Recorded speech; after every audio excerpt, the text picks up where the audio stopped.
Agora, primeiramente, boa tarde a todos.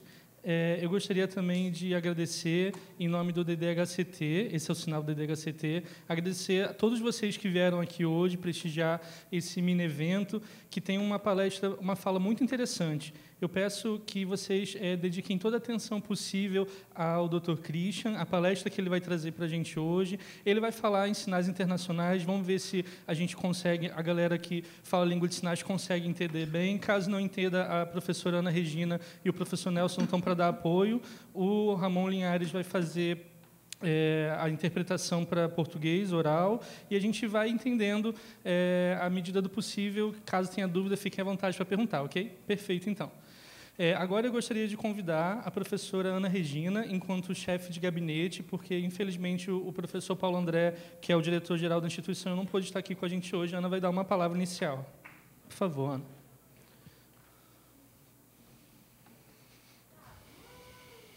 Boa tarde a todos e todas. Algumas pessoas estão falando assim, a vice Ana Regina, né? O termo que a gente usa no INES é chefe de gabinete, para deixar claro também a diferença entre ser um vice-diretor e um chefe de gabinete. Eu gostaria muito de agradecer as pessoas que fizeram o esforço de poder estar aqui com a gente hoje, que se interessaram pelo tema da palestra do professor Dr. Christian Hartmann. Eu gostaria também, ele vem da Universidade de Berlim. Ele antes era da Universidade de Hamburg, na Alemanha, agora ele atualmente está na Universidade de Berlim.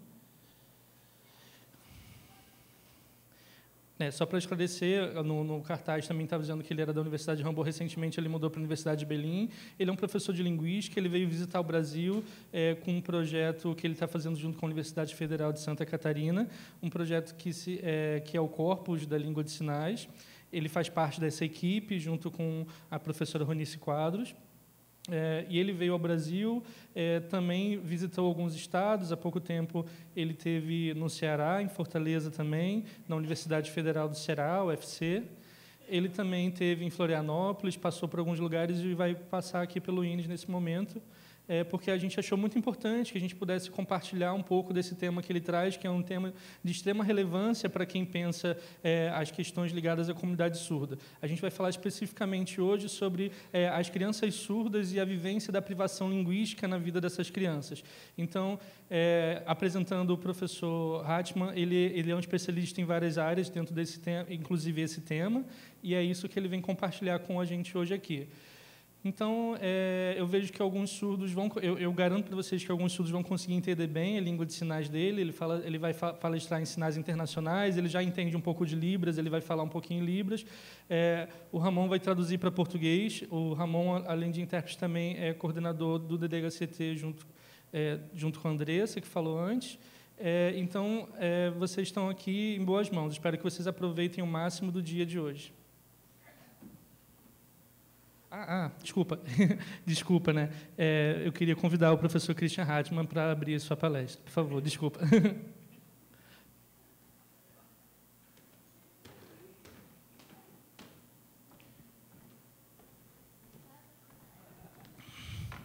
Eu posso ficar aqui? Ok? Ok. Vocês conseguem ver? Eu vou passar o PowerPoint para você. Ok, então, primeiramente eu gostaria de agradecer à professora Ana Regina por ter me recebido também, pelo convite de estar aqui com vocês no INES. É muita emoção estar conhecendo o INES também. Eu já soube, em outros momentos do percurso, já ouvi falar algumas vezes do INES, sobre a importância dele dentro do Brasil, sobre a presença de um professor surdo muito famoso, o né, como fundador da instituição, como difusor da educação de surdos no país de vocês, aqui no Brasil. Então, é muito emocionante entrar no INES e ficar, presenciar isso que é a história da comunidade surda no Brasil. Então, a palestra que eu venho trazer para vocês hoje fala sobre privação linguística na experiência de crianças surdas. A questão da privação linguística, ela é um conceito muito importante de ser debatido. Em muitos casos, ele não tem sido debatido quando se trata de educação de surdos, né? A gente tem visto, hoje em dia, que várias pesquisas têm o suporte tecnológico, que tem avançado a capacidade de observação do funcionamento da mente humana. E muitas dessas pesquisas atualmente têm sido feitas também com pessoas surdas. Especificamente com crianças surdas, várias pesquisas usando a tecnologia avançada que a gente tem hoje para estudar a cognição, neurolinguística e todos esses assuntos afins. Eu queria trazer para vocês um pouco, na minha palestra, do que se descobriu até agora, do que se relata dentro da questão do funcionamento cognitivo das crianças surdas. Diversas pesquisas, não sei se vocês já tiveram acesso a ela, mas eu acho que isso é uma coisa muito discutida em educação de surdo. Diversas pesquisas falam da importância de, nos primeiros 3 anos de vida das crianças como um todo, o funcionamento cognitivo e a plasticidade neurológica está muito ávida e absorvendo muito do que está ao redor dessa criança. Né? Essa absorção cognitiva, de alguma forma, ela vai preenchendo um nível básico que vai servir para a aquisição de novas informações, de novos funcionamentos do cérebro ao longo da vida, além dos 3 anos. Pode passar, por favor. Eu queria apontar para vocês assuntos, temas relevantes, pontos relevantes nesses primeiros 3 anos de vida da criança. E que tipo de informação que ela é exposta, que faz com que, aos poucos, ela vai construindo o seu pensamento. Né? São pequenas informações que ela consegue absorver e, aos poucos, isso vai consolidando, e é um pouco sobre isso que a gente está falando, a ausência ou a presença desses elementos na formação cognitiva da criança. Eu queria trazer aqui para vocês atenção a 3 elementos. O primeiro seria o cognitivo, o segundo seria o linguístico, né? E conectados a eles, o psicológico. Né? São 3 áreas que a privação linguística afeta extremamente dentro do desenvolvimento da criança e que são áreas muito sérias, de muito risco, né, que precisam ser observadas durante o desenvolvimento quando a gente fala de privação linguística de crianças surdas. Ok até aqui? Estão conseguindo pegar, entender? Quem está ouvindo a interpretação, quem está vendo sinais, está tudo bem? Obrigado.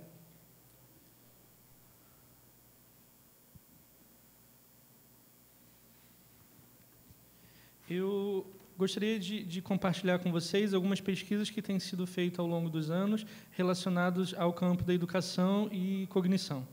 Né? Muitas pesquisas, de um tempo para cá, têm observado uma certa disputa dentro da interpretação do que seria o principal efeito, a principal causa que produziria esse efeito de privação nas crianças surdas. Durante muito tempo se discutiu que seria a privação auditiva, né?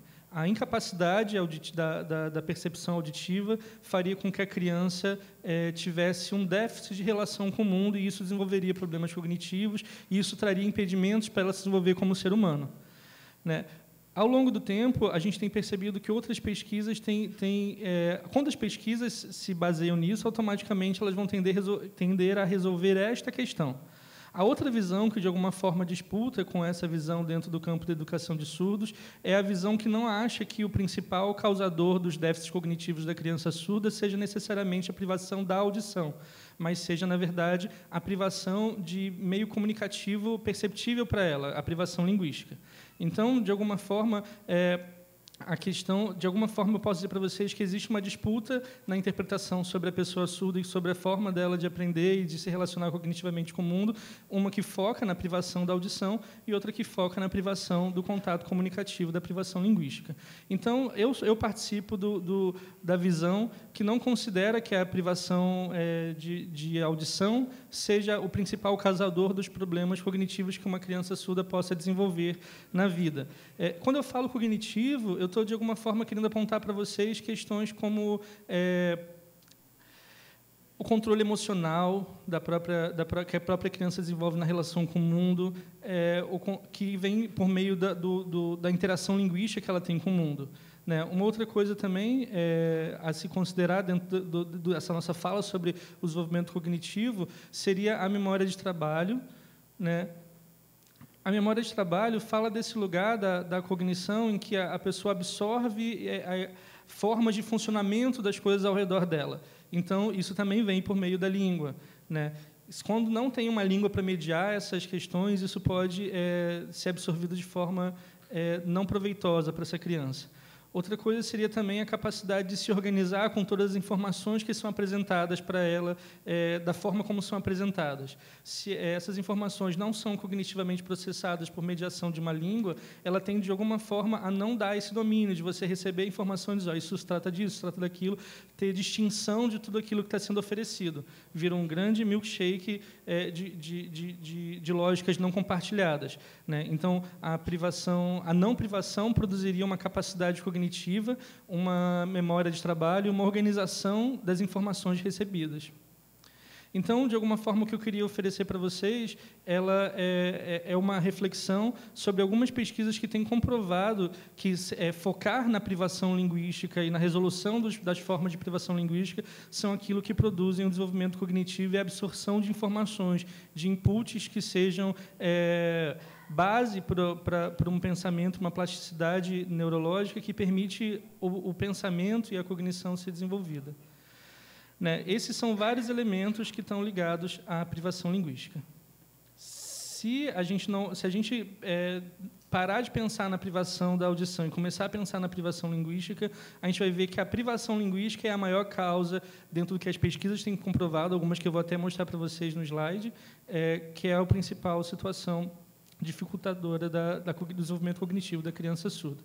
Esse gráfico que eu trouxe aqui para vocês é para compartilhar um pouco sobre pesquisas dentro do campo da psicologia, da cognição, da psicolinguística, que falam sobre a relação de funcionamento cognitivo de crianças surdas nascidas em famílias de surdo e crianças ouvintes nascidas em famílias de ouvintes. Esses dois grupos, né,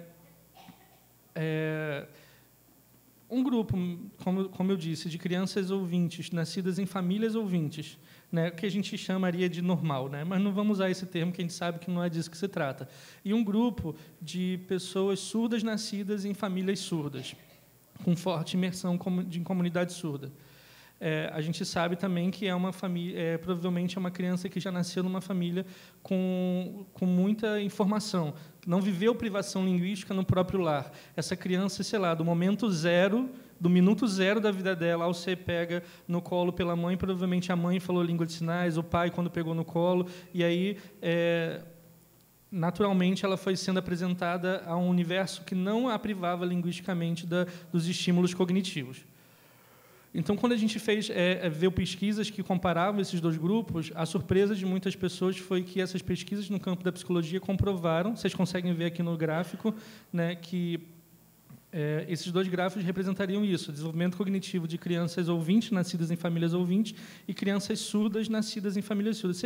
Vocês conseguem ver que a distorção entre um ponto e outro do gráfico é muito pequena? Sabe assim, que é quase muito próximo ao desenvolvimento das duas crianças?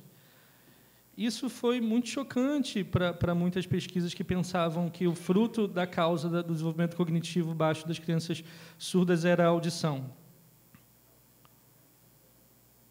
A única diferença apontada nessa pesquisa que faz com que o desenvolvimento de algumas crianças ouvintes em famílias ouvintes seja maior é a questão da memória de trabalho. Isso porque, de alguma forma, a memória de trabalho que a gente conhece, as pesquisas sobre memória de trabalho estão ligadas a comandos auditivos. Então, seria essa ideia de que existem comandos auditivos no redor das pessoas, e esses comandos gerariam a memória de trabalho delas, né, que seriam as principais orientações de como se organizar. Essas mesmas pesquisas têm comprovado que, quando a criança está num ambiente sistematicamente organizado em língua de sinais, esse desenvolvimento também é muito próximo, porque os comandos vêm em língua de sinais para ela.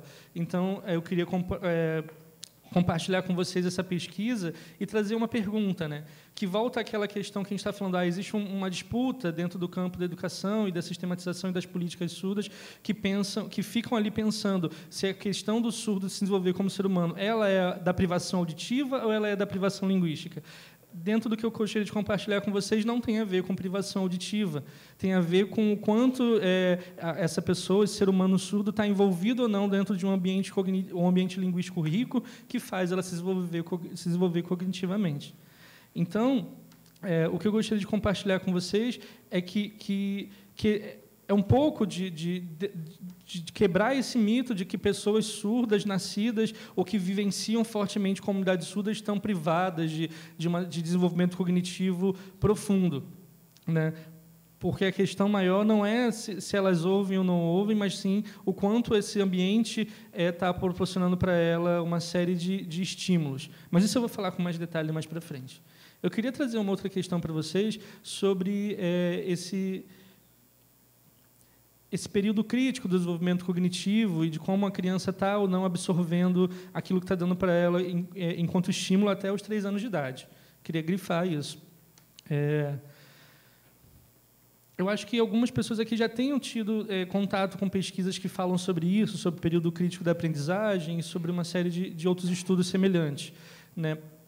E eu não sei se vocês também já tiveram acesso a pesquisas sobre educação de crianças surdas que falam disso, mas de uma forma um pouco superficial.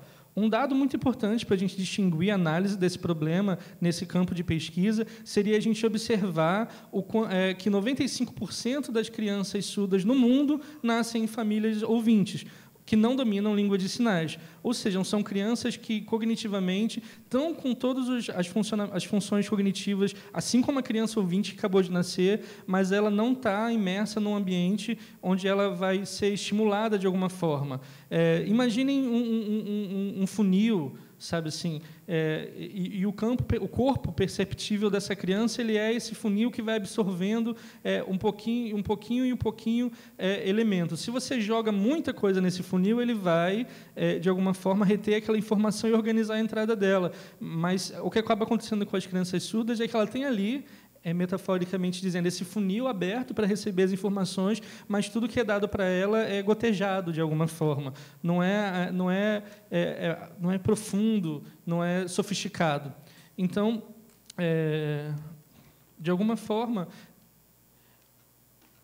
o que esses estudos estão dizendo para a gente é que as competências cognitivas das crianças surdas e ouvintes, em grande parte, nascem muito semelhantes, mas diferentes abordagens vão sendo feitas em cima do corpo dessa criança surda que vão ficar reafirmando essa disputa entre se o que produz nele não desenvolvimento cognitivo é a questão da privação auditiva, do som, ou é a privação linguística. Em muitos casos, quando se entende que a privação é auditiva, vai se optar por terapias reabilitadoras, como o implante coclear ou como o uso de prótese, acreditando que, rompendo o problema da privação de acesso ao som, essa criança vai conseguir desenvolver o mais rápido possível, né? Isso outras pesquisas também têm falado do sucesso ou do insucesso do implante e de outras terapias de reabilitação, né? Principalmente dessas que são feitas no período crítico. Ok, a gente tem que dialogar, sim, com essas teorias, a gente tem que pensar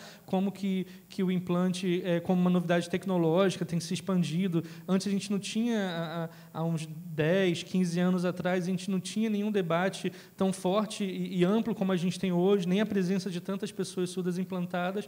O crescente dessas pessoas dentro da comunidade, fora da comunidade, tem feito existirem pesquisas que são muito importantes. E essas pesquisas mostram, sim, que uma série de crianças que tenham sido implantadas, elas conseguem, de alguma forma, resolver algumas questões da aquisição e da restrição linguística. Vocês acham que é assim? Não, não é.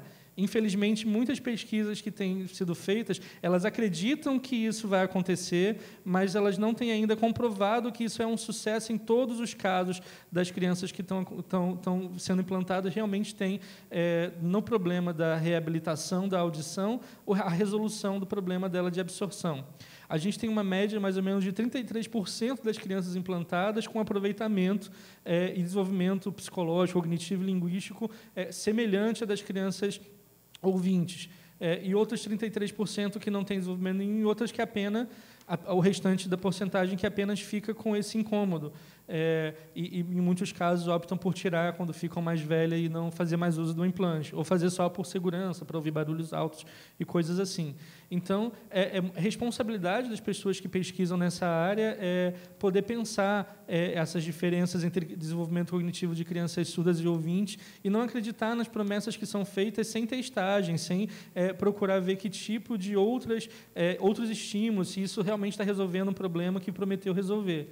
Então, quando a gente fala, por exemplo, de uma criança que tenha sido implantada bem nova e depois ela tenha sido exposta, a gente não tem nenhuma pesquisa atualmente que diga, por exemplo, uma criança implantada em família surda, uma criança implantada em família ouvinte, uma criança implantada sem qualquer tipo de estímulo, né? Então, é um resultado, a gente não tem como dizer ainda, onde isso daria.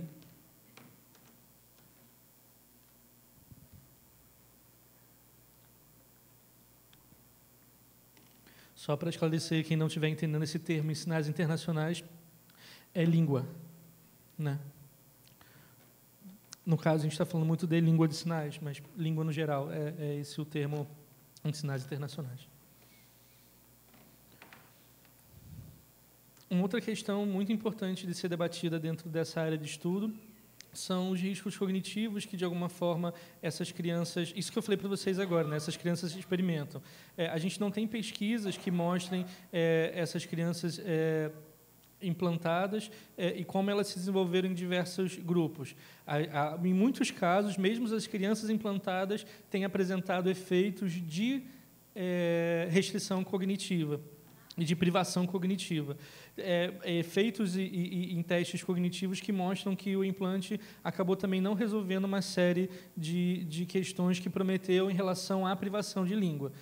Tem uma série de pesquisas, são inúmeros também os efeitos, as formas de testagem, mas eu não teria tempo de falar todas elas para vocês aqui agora, né? Então, dentro do que eu já conversei um pouco com a professora Ana Regina e com outras pessoas daqui, me foi apresentado também casos em que as crianças, às vezes, estão com 4 anos de idade e, às vezes, não tiveram ainda acesso à língua, não tem uma grande movimentação, uma vida muito dinâmica com ambientes comunicativos.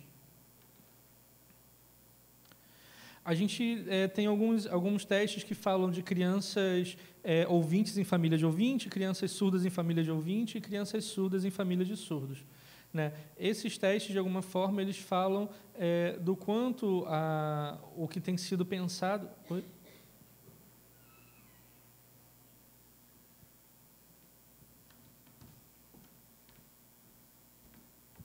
Tem alguém que não está entendendo a sinalização?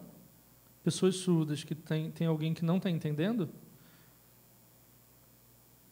Tem alguém? Quantas pessoas? Pode levantar a mão se alguém não estiver entendendo o que foi dito até agora. Mais alguém? 4 pessoas? Vocês querem que tenha interpretação para Libras ou pode continuar assim? Eles pediram, por favor, para ter para Libras. Então, tem alguém que possa ajudar com passando o slide?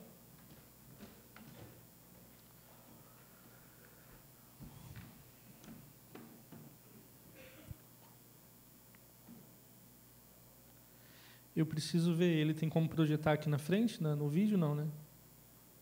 Na televisão não tem como projetar?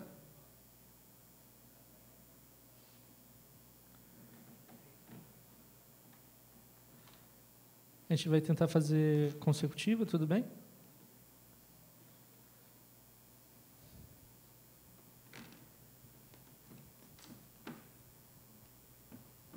A gente vai fazer com feedback com o intérprete surdo aqui na frente. Aí vai ser simultâneo. Então, ok. Vocês conseguem ver bem no vídeo? Então, dentro das pesquisas que foram desenvolvidas até agora, a gente tem percebido dinâmicas diferentes com essas crianças, né? Não são resultados definitivos, né? São resultados que demonstram ainda mais coisas para serem investigadas. A gente percebe que brincadeiras e dinâmicas com crianças surdas feitas com famílias surdas, as crianças, outras famílias, crianças surdas em famílias de surdos, crianças surdas em famílias de ouvintes que falam língua de sinais e crianças surdas em famílias de ouvintes que não falam língua de sinais. Então, algumas dessas pesquisas demonstram que o nível de interação, quantitativamente, é maior no caso de interação entre adultos surdos e crianças surdas.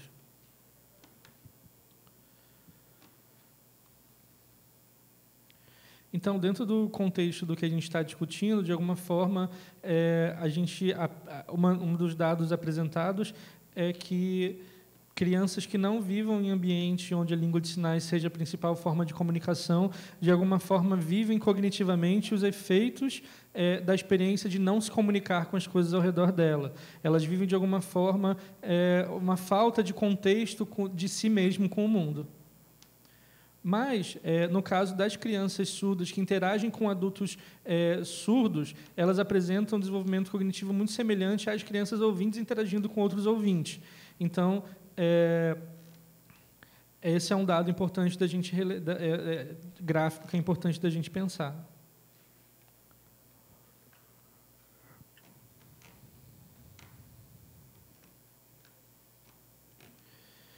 Em testes, utilizando tecnologia como ressonância magnética e outros maquinários para pesquisa, a gente tem observado que o contato de crianças surdas com adultos surdos em ambientes com outras pessoas que falam língua de sinais e o contato com crianças ouvintes é semelhante ao contato de crianças ouvintes em ambientes com outros ouvintes que falam muita língua oral. Então, dentro de uma comparação, não se percebeu muita diferença entre o desenvolvimento cognitivo desses dois tipos de criança.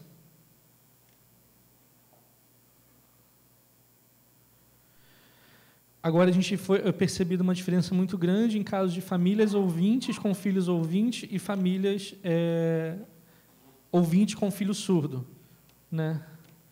No caso de famílias ouvintes que não falam língua de sinais com essa criança, né?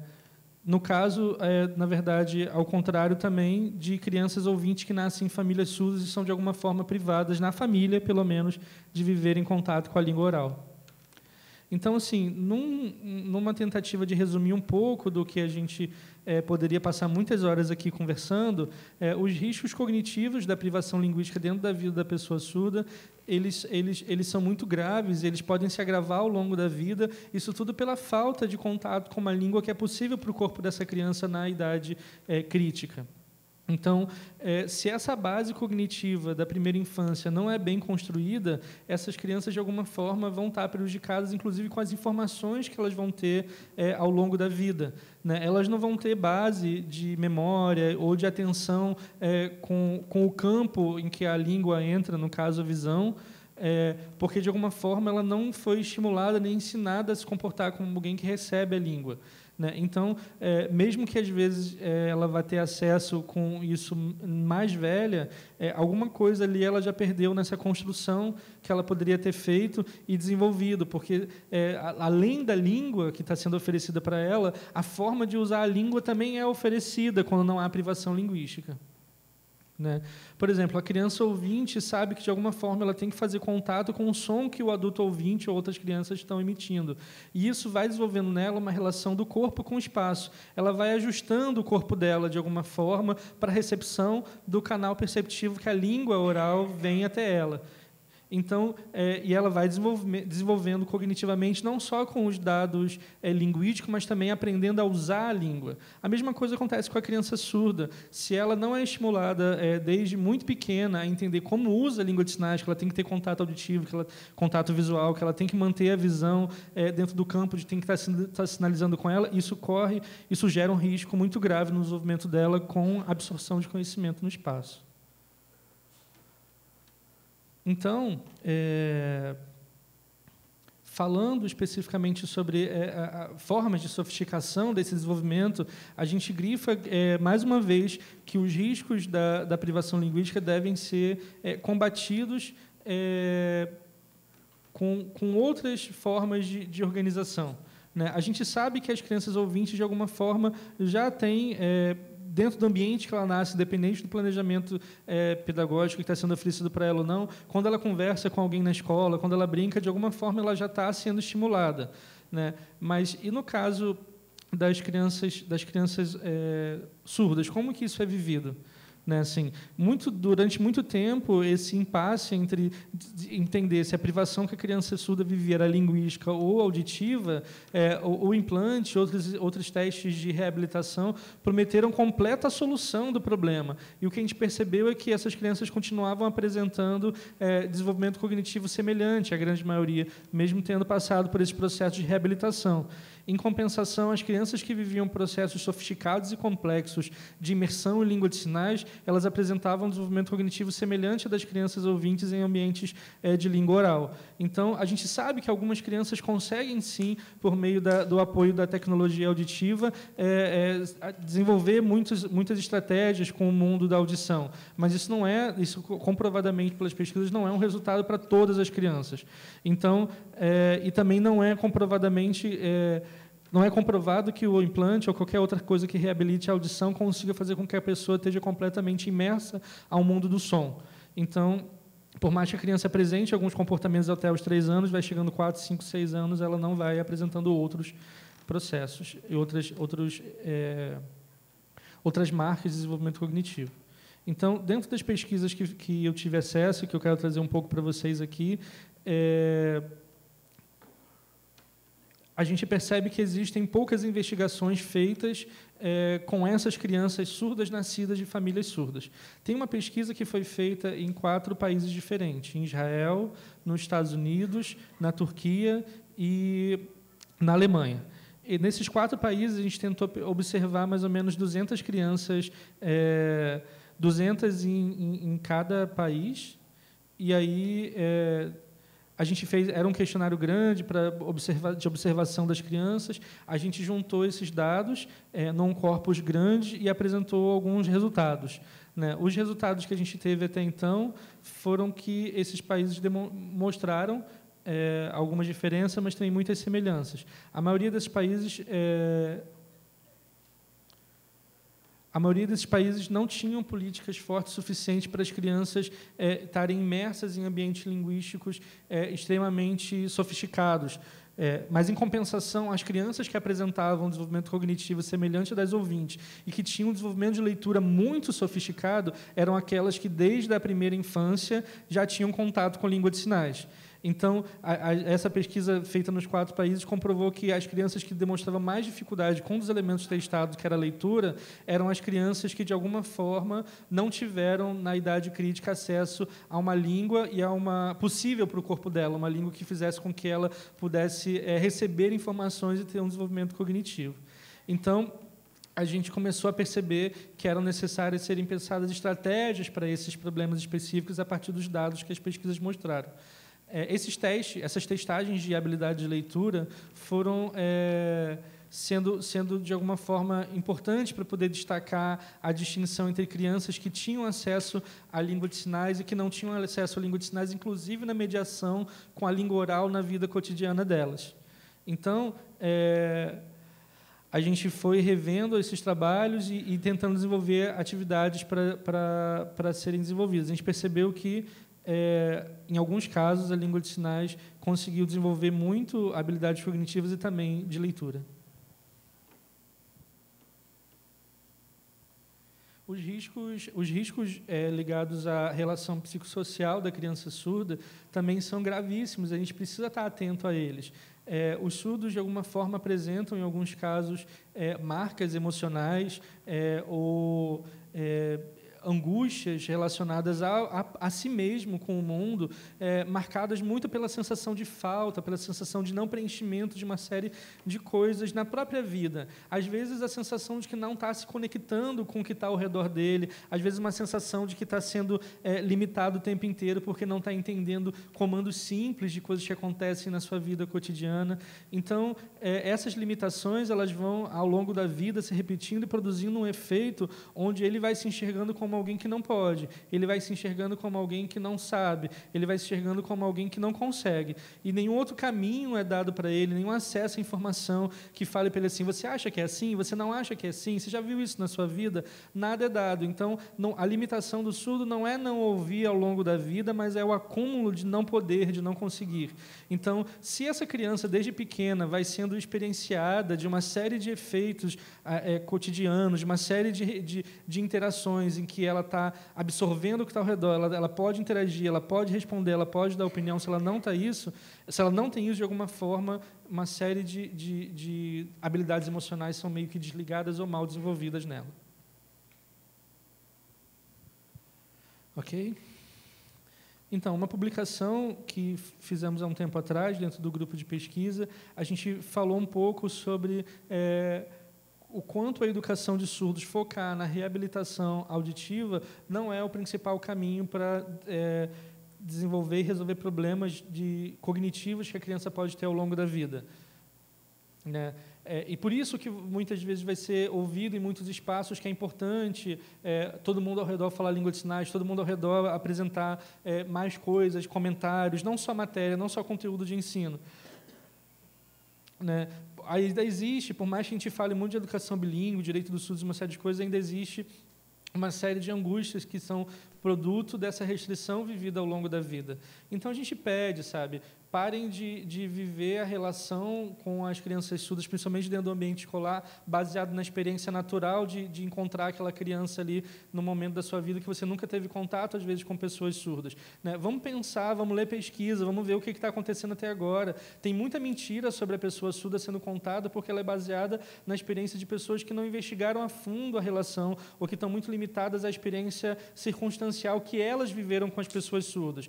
Coisas que estão sendo mentidas, como, por exemplo, toda pessoa que usa língua de sinais não gosta de língua oral. Isso é uma mentira, vocês não vão achar publicação em lugar nenhum que diga ensinem língua oral e odeiem a língua, ensinem língua de sinais e odeiem a língua oral. Não existe nenhuma pesquisa que comprove que o uso da língua de sinais só vai ser desenvolvido se ignorar a língua oral. Pelo contrário, as pesquisas estão dizendo que, na verdade, o uso da língua de sinais atrelado à língua oral escrita e a outras línguas só tende a desenvolver mais a criança.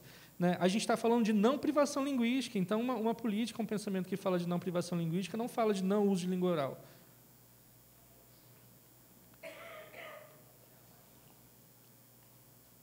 Então, é muito interessante também observar que existem artigos que reforçam isso, que não existe defesa da língua de sinais que negue a língua oral, isso é muito importante de ser dito e ser reafirmado, especialmente por esses entraves, essas angústias que, às vezes, os pais e mães ouvintes têm ao se relacionarem, ao se sentirem aptos para se relacionar com os filhos surdos. Né?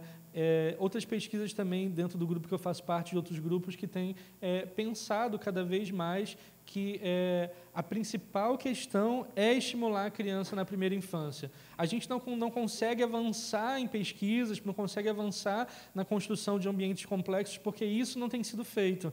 Às vezes as pessoas falam assim, espera porque depois essa criança, a gente coloca ela depois numa escola bilíngue, vamos testar agora aqui com isso, depois a gente testa com aquilo, sabe? Não tem tempo de testar na primeira infância. Se a gente está vendo que os melhores resultados aconteceram com muito estímulo em língua de sinais, são 3 anos iniciais da vida da criança que ela vai ter muito estímulo em língua de sinais. Daí a gente começa a enxergar e ver quais são os efeitos disso quando a criança tiver 4, 5, 6 anos na época de alfabetização, se ela vai ter mais facilidade ou mais dificuldade com a aquisição de língua escrita.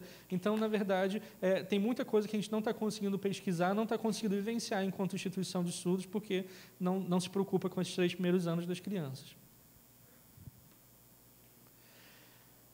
Mas, de alguma forma, eu queria relembrar uma coisa que já foi dita muitas vezes, né, que é sobre essa questão de usar língua de sinais, desde a tenridade das crianças, desde a idade crítica.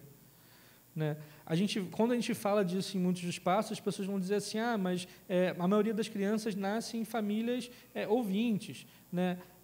Ou a gente vai ouvir também assim, não deve ser só isso, não deve ser só usar a língua de sinais, tem que ter outra coisa, só a língua de sinais não resolve tudo. Né? Então, tem uma série ainda, mesmo com as pesquisas, mesmo com essas respostas, que ainda não tem conseguido resolver alguns impasses. E eu sempre recebo perguntas, né, às vezes muito angustiadas das pessoas, eu peço para elas terem calma e pensarem em uma série de coisas que estão sendo talvez mal compreendidas dentro desse ambiente.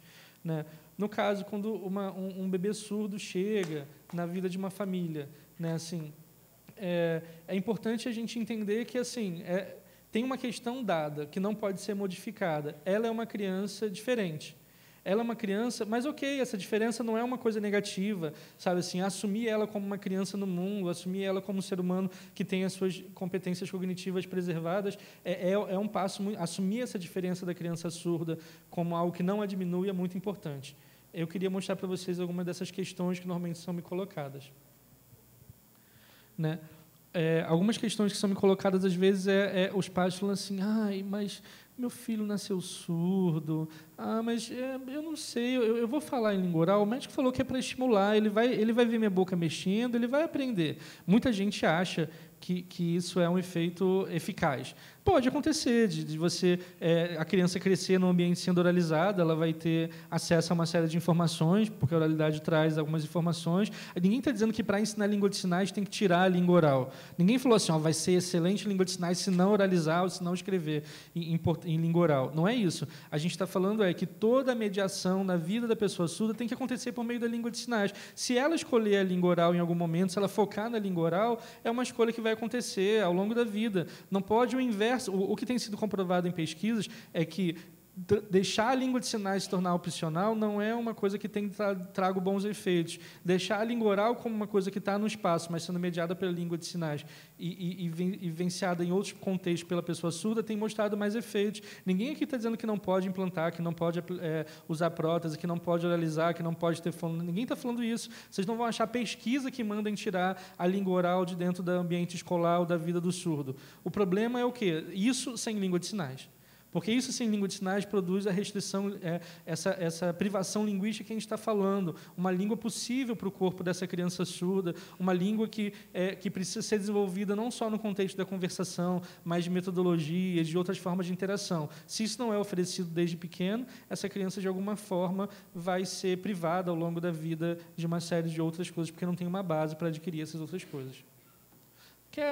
Tem mais tecnologia que amplia a aquisição de língua oral, tem efeitos positivos da aquisição de língua oral, ok, mas vamos falar disso em cima de pesquisa, vamos comprovar, sabe, pesquisa, não vamos só falar porque a gente acha do lugar de pessoa não surda que isso é o melhor para a criança surda. Então, essas pesquisas vão deixar, inclusive, um terreno fértil para a gente poder pensar. Lembra que eu falei para vocês desses grupos de 33%, 33%, de vários casos, família de ouvinte, família de surdo, famílias implantadas? A gente percebeu que casos de que crianças são implantadas e estão imersas em ambientes muito sofisticados de língua de sinais são diferentes dos casos em que as crianças são implantadas e não são imersas em ambiente com língua de sinais. Sendo observadas ao longo de alguns anos, a gente percebeu que as crianças implantadas com língua de sinais tinham desenvolvimento cognitivos muito sofisticados, inclusive para a própria idade delas. Crianças que foram implantadas e não tiveram estímulos em língua de sinais não desenvolveram as mesmas habilidades cognitivas. Né? Obviamente, tem testagem, a gente está dizendo assim, todas isso, todas aquilo, a gente está falando de uma média dentro dessas testagens. Então, são pesquisas que comprovam que a língua de sinais ela precisa existir na vida da criança surda. Né? Que, com língua de sinais, inclusive, a reabilitação auditiva ou qualquer outra tecnologia da audição, inclusive, é melhor aperfeiçoada. Né? Insistir unicamente na língua oral não tem comprovado o desenvolvimento que a gente espera. Né? Aviso para algumas mães e pais que estejam no auditório, que tenham filhos surdos. Existem muitas perguntas que são me colocadas por pessoas como vocês, mães e pais de surdo, que às vezes vêm lamentando, dizendo, poxa, a minha língua de sinais ela é mais ou menos, sabe assim, eu não consigo falar tudo, às vezes meu filho me deixa meio nervoso, eu não sei responder, aí eu falo língua oral, ele me entende. Sabe assim, tudo bem isso? Muitas vezes as mães e os pais vêm me perguntar isso. Né? Eu queria que a gente parasse para pensar um pouco e refletir. O quê?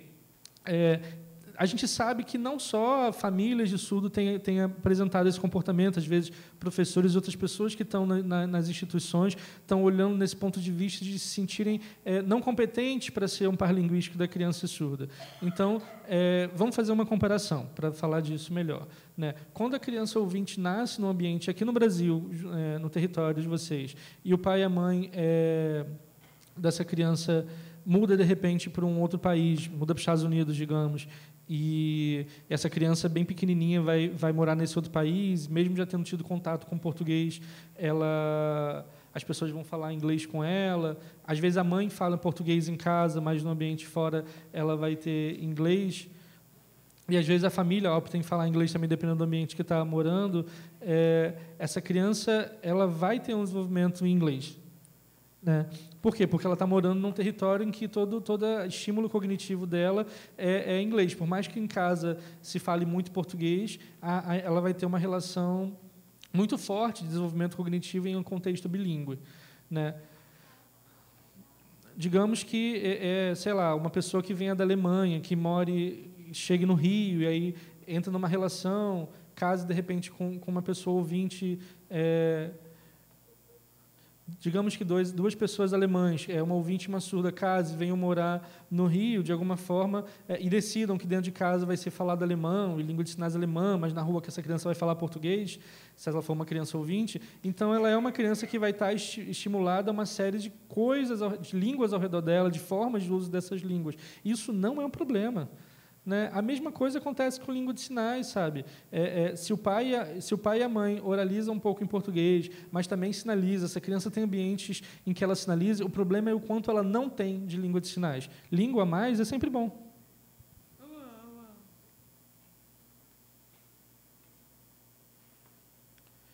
Então, eu não entendo, às vezes, quando algumas pessoas apresentam algumas questões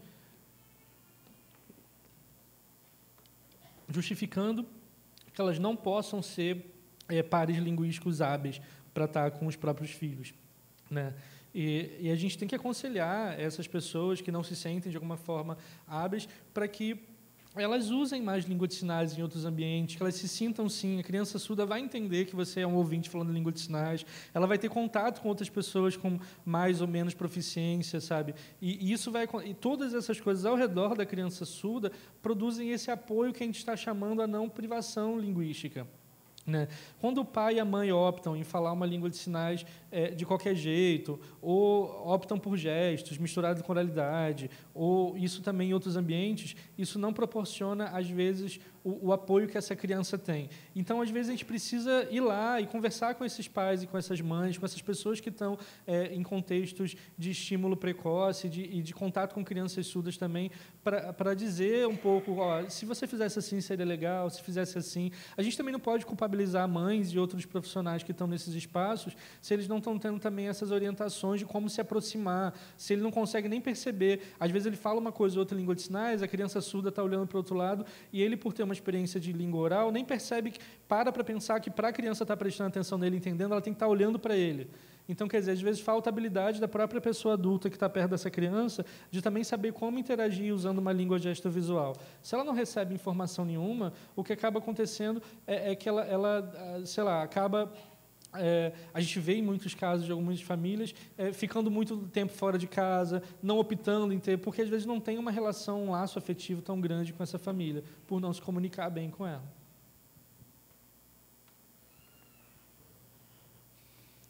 Uma coisa também que acontece às vezes em escolas, que é me dito, tipo assim, às vezes a família opta por acreditar que a escola vai resolver de alguma forma essas questões da criança como um todo, né? E aí, às vezes, categoriza assim, como se isso que falasse aqui é diferente do que se fala em casa. Essa escola está querendo me impor uma forma de falar com meu filho. Isso...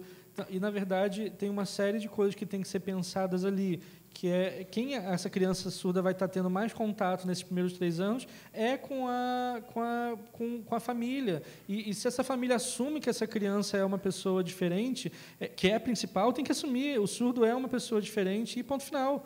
Sabe? Assume isso, aceita isso e vamos pensar como consegue, sabe, se relacionar melhor com essa criança.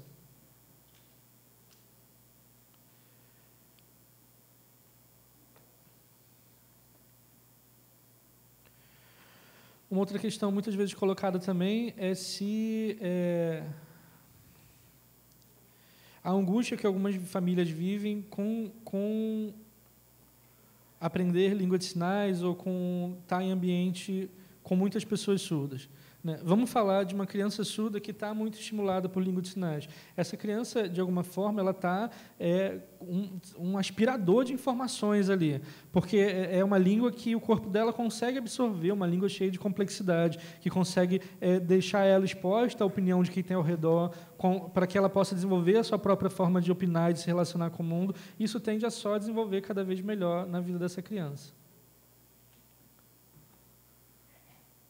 Uma coisa importante de ser dita também é que, quando a gente fala de crianças surdas desenvolvendo a cognição, especialmente em ambientes formais, existe uma coisa muito importante que é a aquisição da habilidade de leitura.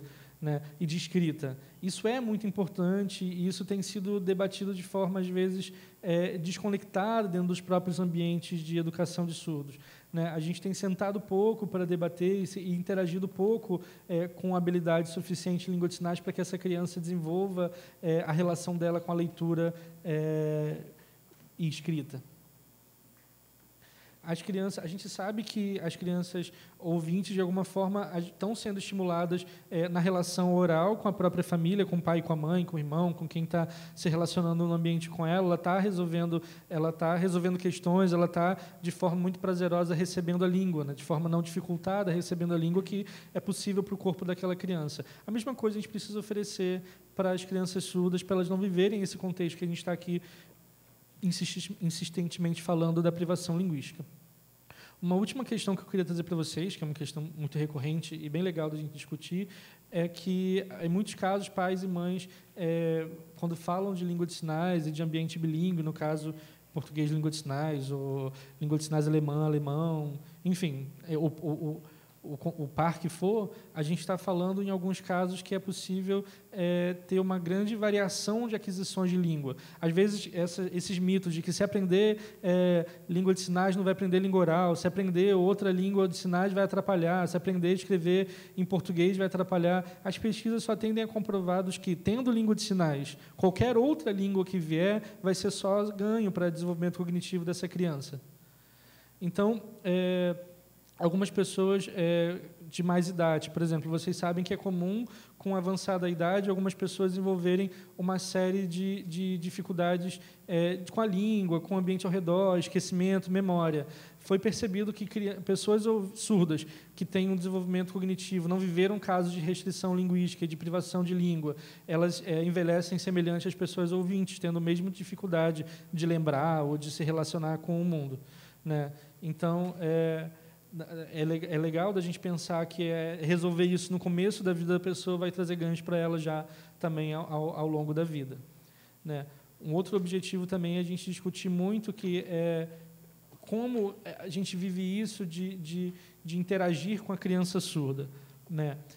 Às vezes, se a gente pensa que a experiência que a criança surda não tem e que falta para ela é a experiência de ouvir, se a gente se concentra nisso, a gente comete um erro muito grande, que é não se concentrar e talvez sofisticar soluções ligadas à língua, ligadas ao uso comunicativo. E, mais uma vez, a gente está reafirmando a privação de língua, a privação comunicativa dessa criança.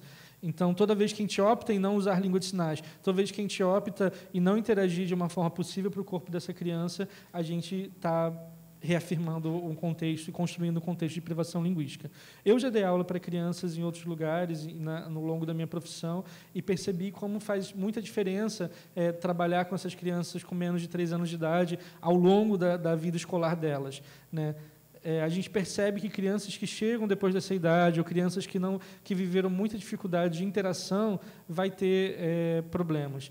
Então, é complexo pensar nisso, porque a gente sabe a idade que as crianças chegam na escola, em muitos casos. A gente sabe também que as famílias ouvintes demoram um tempo, às vezes, para ter informação para chegar até a língua de sinais e a comunidade surda e a outros contextos onde a criança não vive privação, né? Então, é uma coisa para a gente pensar, propostas de solução.